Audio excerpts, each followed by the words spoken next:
মানছে না।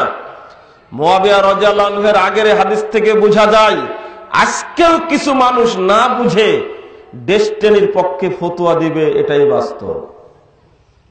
কিছু মানুষ হারাম খাবে, এটাই বাস্তব। গোটা দেশেই এক শ্রেণীর মানুষ ফতোয়া দিচ্ছে এই মর্মে যে না, জমি বন্ধক নেওয়া চলবে, ফতোয়া দিচ্ছে না? তাহলে তাদের কথা আপনি মূল্যায়ন করবেন। যেদিন বলা হলো ডেস্টিনি হারাম, 2003 সালে বলেছি ডেস্টিনির সাথে জড়িত থাকা যাবে না, আমাদের কথা কেউ শুনেনি, কিন্তু 2012 সালে এসে মানুষের কাছে স্পষ্ট হলে কত কোটি টাকা চুরি করেছে, প্রমাণ হয়ে গেছে। দলিল দ্বারা কথা বলি, সময়ের জন্য অপেক্ষা করতে হয়।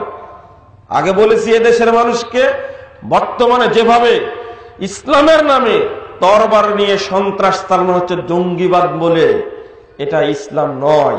মানুষকে তখন আমরা বোঝাতে পেরেছিলাম, অপেক্ষায় ছিলাম, পরবর্তীতে পরিষ্কার হয়নি। গত কিছুদিন আগে একজন গ্রেফতার হয়েছে। ঢাকা থেকে আসছিলাম রাজশাহীর পথে, আসার পথে একজন আমাকে বললেন বেশি বাড়াবাড়ি হয়ে গেছে, এখন তিনি নাকি তওবা করতে চাচ্ছেন, আগে যে গরম গরম বক্তব্য দিয়ে সেটা ঠিক হয়নি দেওয়া।